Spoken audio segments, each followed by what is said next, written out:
다리를 펴고 싶은 아이. 1988년 서울 88 올림픽을 앞두고 대한민국은 흥분해 있었습니다. 올림픽이 시작되기 전인 6월 중순, 때이른 더위로 몸을 잠시 움직이기만 해도 이마에 땀이 송글송글 맺혔습니다. 이 시기에는 모든 것이 풍족했습니다.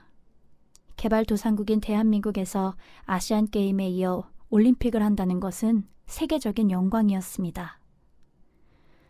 그날은 한여름도 아닌데 더워서 유난히 땀을 많이 흘린 날이었습니다. 막히는 퇴근길을 뚫고 집으로 퇴근한 나는 간단히 세면만 하고 밥을 먹고 있었습니다. 띠리링 띠리링. 전화기가 사정없이 울어댔습니다. 본능적으로 받기 싫은 전화였습니다. 망설임은 그리 오래가지 않았습니다. 네, 여보세요? 누구시죠? 아, 김병국 교수님이시죠? 네, 그런데요. 저는 충북지방문화재 담당관입니다. 안녕하세요. 내일 충주에 오셔야 할 것 같습니다. 나는 아직도 손에 수저를 들고 있었습니다.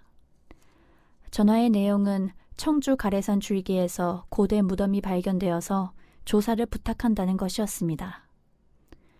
전화 내용을 미루어 보면 아시겠지만 저는 고고학자입니다. 평상시에는 대학에서 학생들을 가르치고 있죠. 이렇게 유물이 발견되면 국가에서 조사 의뢰가 들어옵니다. 오늘도 다른 날과 같이 불시에 연락이 왔습니다. 우리는 나이를 먹을수록 일정한 규칙에 사는 것이 익숙해집니다. 국가를 위해서 거절할 수는 없는 일이지만 불현듯 생기는 스케줄에는 짜증이 납니다. 이게 솔직한 저의 심정입니다. 벌써 내일 미팅의 압박감으로 뒷목이 결려오는 것을 느낄 수 있었습니다. 다시 숟갈을 들었지만 밥을 넘길 수가 없었습니다.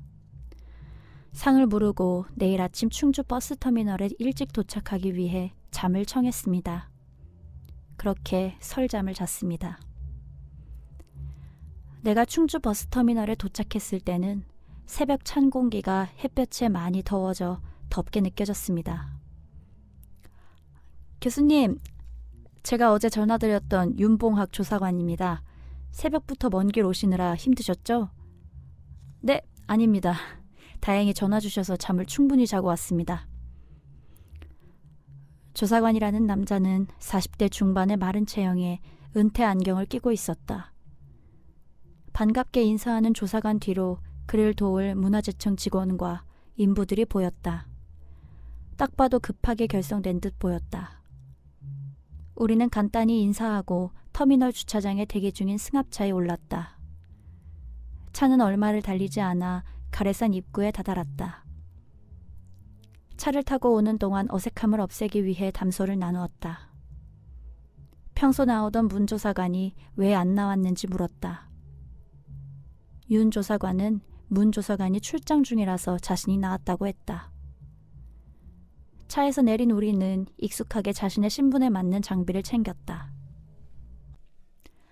주차장에는 지역 공무원으로 보이는 남자와 지역 토박이로 보이는 남자가 기다리고 있었다. 산길을 오르기 시작했다. 말없이 30분을 올라서 유물이 발견된 흙무덤에 도착했다.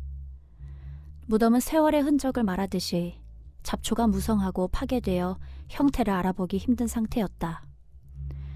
그래도 1차 조사가 되었는지 무덤 근처에는 출입금지를 알리는 줄이 쳐져 있었다. 윤 조사관은 도착하자마자 막아놓았던 무덤 구멍에 돌을 조심스럽게 치웠다. 누가 들어가 봤나요? 안 들어갔습니다. 거의 처음 발견 당시 모습 그대로입니다. 아, 그래요? 동네 주민이 약초를 캐다가 구멍을 막힌 논돌을 치우게 되었답니다. 안을 들여다보니 보는 거와 다르게 안에 상당히 큰 공간이 있었습니다. 바닥에는 유물로 보이는 깨진 토기하고 장신구가 보여서 신고를 하게 된 겁니다. 이 지역에서 가끔 이런 무덤이 발견돼서 평소 주민들의 신고 정신이 투철합니다. 함부로 도굴 하면 벌을 받는 것도 잘 알고 있고요.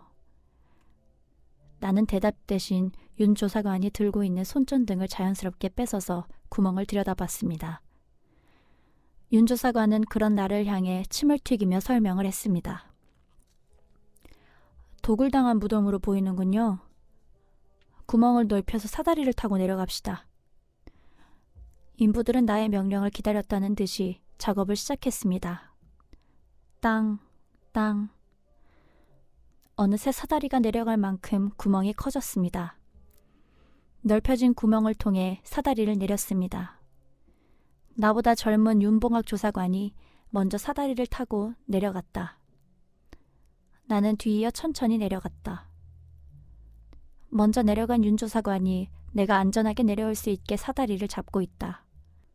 무덤은 고대 귀족의 무덤으로 석실 봉토였다. 으악! 사다리를 가만히 잡고 있던 윤 조사관이 마치 귀신을 본 듯 소스라치며 놀라며 괴성을 질렀다. 나는 그 소리에 사다리에서 발을 헛디뎌서 낙상할 뻔했다. 왜 그러세요? 저기... 그는 많이 놀랐는지 덜덜 떨리는 목소리로 사다리 안쪽 벽을 가리켰다. 그 가리키는 손을 따라 보았을 때 나도 놀랬다. 하마터면 입에서 괴성이 나올 뻔했다. 아, 유골이 있네요. 평소에도 무덤을 조사하다 보면 흔히 보는 장면이라 바로 침착해질 수 있었다. 나는 유골에 다가갔다. 이내 진정된 윤조사관도 동참했다. 교수님, 어린아이 유골 같은데요? 네, 성인의 유골은 아닙니다. 그런데 자세나 위치를 봐서는 죽어서 매장된 것 같지는 않고 마치 뭐랄까 구멍 밑에서 몸을 움츠리고 생각에 잠긴 모습이네요. 네, 좀 특이하죠. 같은 시기에 매장된 것 같진 않네요. 나는 잘 보존된 웅크리고 앉아 턱을 괴고 미라가 된 아이의 유골을 살펴보고 있다. 아이의 역사가 나의 뇌를 깨우기 시작한다.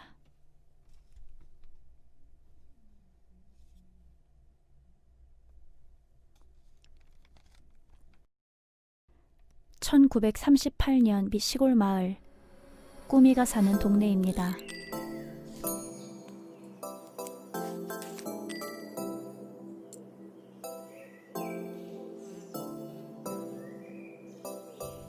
그날도 아침 일찍 동네 아이들과 산으로 놀러 가기로 했습니다.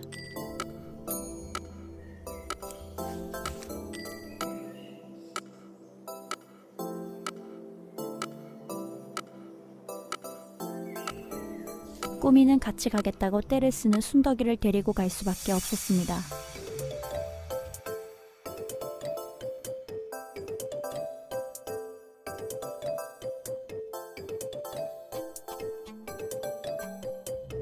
친구들은 먼저 와 있었습니다.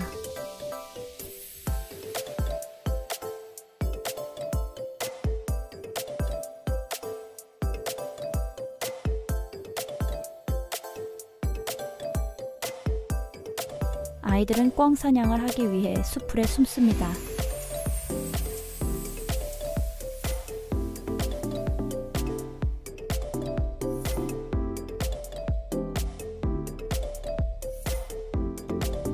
사냥할 꿩을 덕용이가 새총으로 정조준하고 있습니다.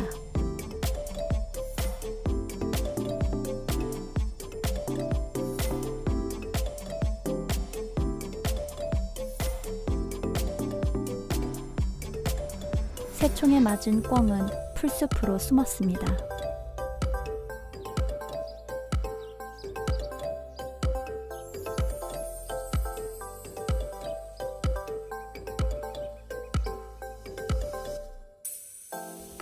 순덕이가 숨어있는 꿩을 발견하고 덮쳤으나 못 잡았습니다. 아이들은 도망간 꿩을 잡으러 흩어집니다.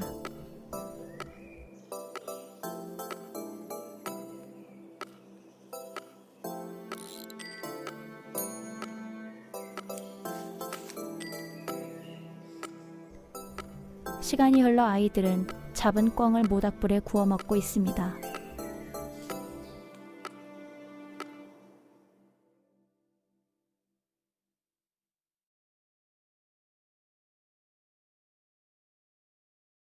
순덕이는 내 꿩고기가 맛있어 보였는지 자기 고기와 바꾸자고 떼를 씁니다.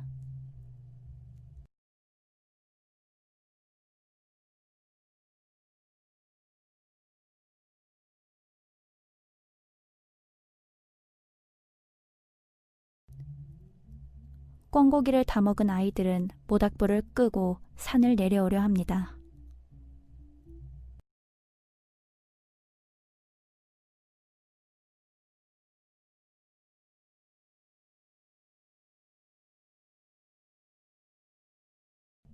한편 유물을 도굴하러 오는 희대기상이 가래산으로 올라오고 있습니다.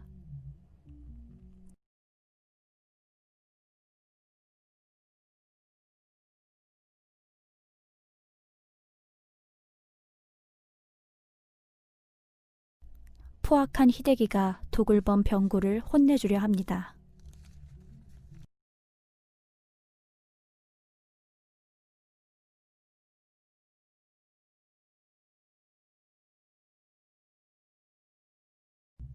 산길에서 내려가는 아이들과 올라오는 희대기 일행이 마주칩니다.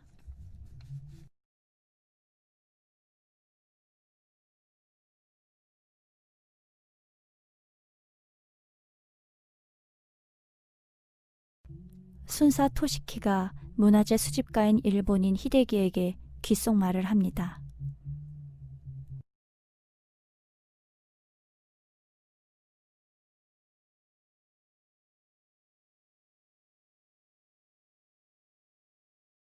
순사 토시키가 아이들을 일렬로 세워놓고 사탕으로 꼬십니다.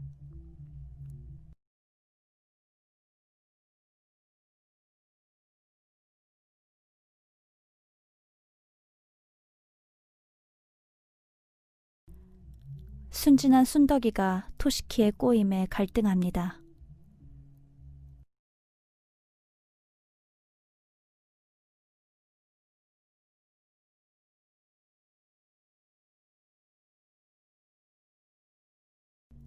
사탕을 까먹고 좋아하는 순덕이를 보고 꾸미는 갈등합니다.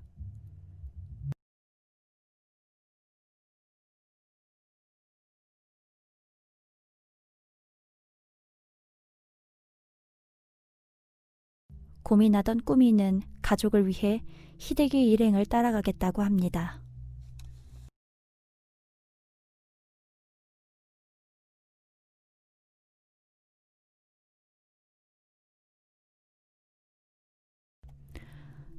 꾸미는 초코사탕을 동생 순덕이를 통해 엄마에게 먼저 보내려 합니다.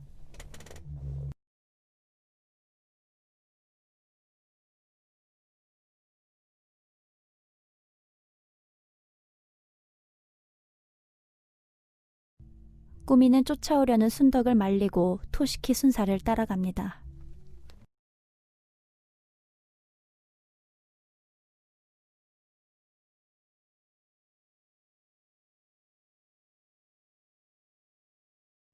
순사 토시키의 부하가 꾸미의 발걸음을 재촉합니다.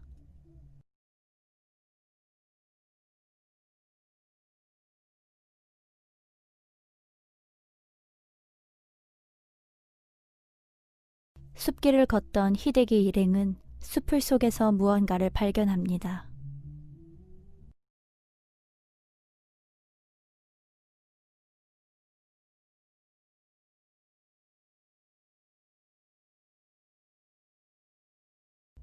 봉토로 된 무덤을 발견합니다.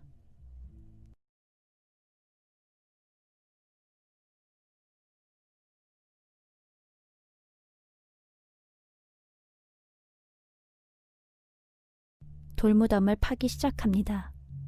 오랜 시간이 지난 무덤은 파기가 쉽지 않습니다.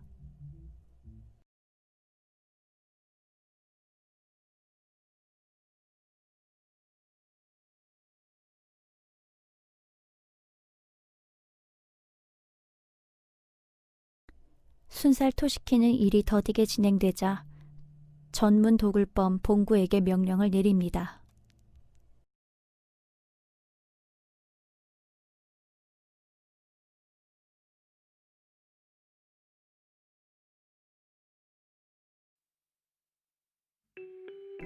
꾸미는 따가운 햇살을 피해 한가로이 나무에 기대어 있습니다.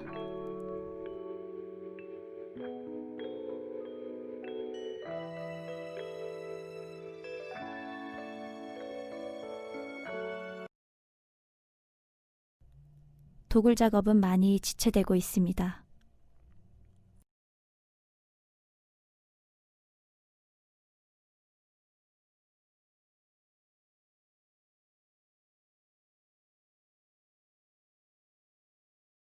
시간이 많지 않은 토시키는 봉구의 작업 진행 사항을 듣고 고민에 빠집니다.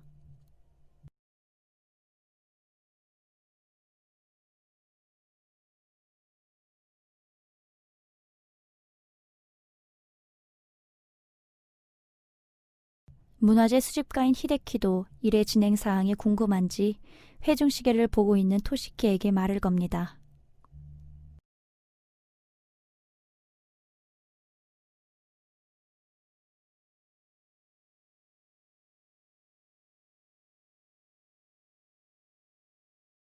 마음이 급해진 토시키는 작은 구멍이 뚫린 봉투에 병구가 들어가라고 지시합니다.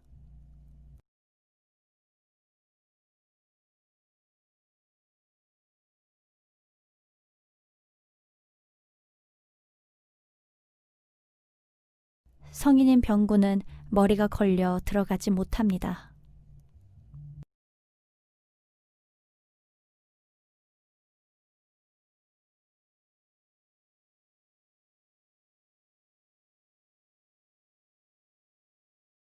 고민에 빠진 토시키가 꾸미를 바라봅니다.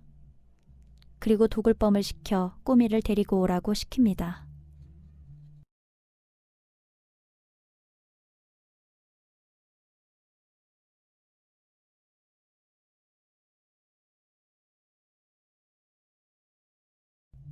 반항하는 꾸미를 도굴범 병구가 때리려 하자 토시키가 말립니다.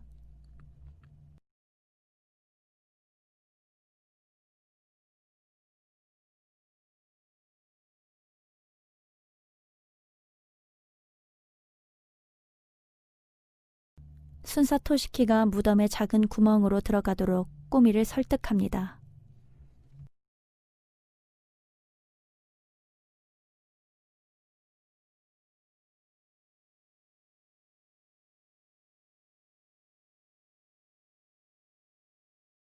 순사 토시키가 손전등으로 무덤 안을 비치면서 꾸미를 설득합니다.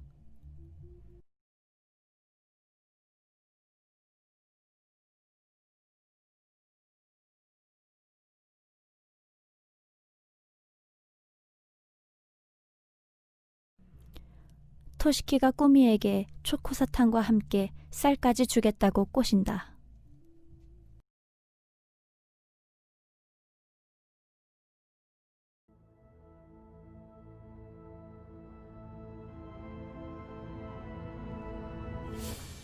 무덤 안을 바라보며 긴장한 꾸미를 도굴범 병구가 안정시킨다.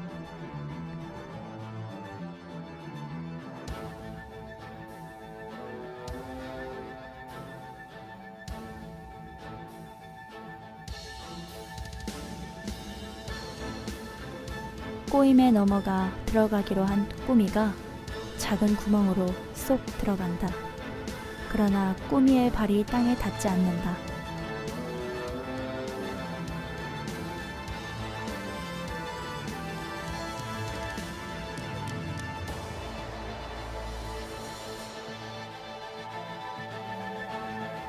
병구와 일행이 공중에 떠있는 꾸미의 손을 놓아버린다.